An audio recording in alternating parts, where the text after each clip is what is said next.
well on the path to this kind of terrible. Well, the hope, I don't know, maybe hope is not a good word, but like, you know, possible outcome would be that in the future we would become a bit more conscious. And yeah, generally conscious, you know, how we live and how we relate to the planet. Tools kind of also have like an attraction. Like there's like a word in German, Ruinenlust. Kind of, it speaks to my Ruinenlust, I would say.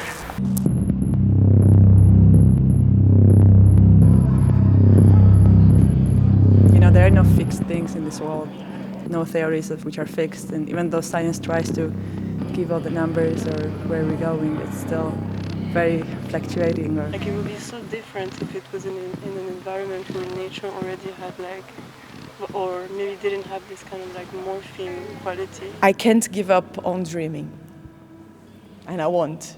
This would be for me like, I'm dead. So that's why I do these things. Maybe not anymore trying to find the way to save the world, but to embrace the flop. Embrace your flop.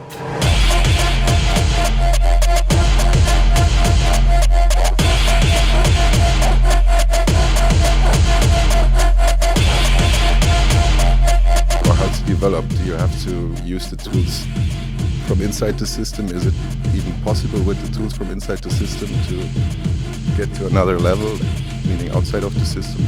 Or do you have to fight or use tools from outside? Or is it even possible? I all the time had in mind like the desert as a place is an unwanted place, so it's also a place for the unwanted people. But when you were talking, my mindset like completely changed. I felt like, imagine patriarchy, capitalism dying.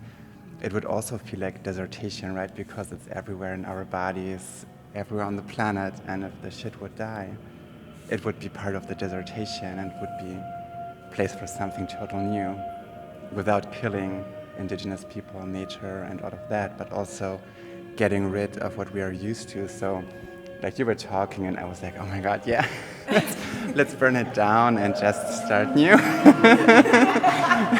Yeah. It's gonna happen anyways.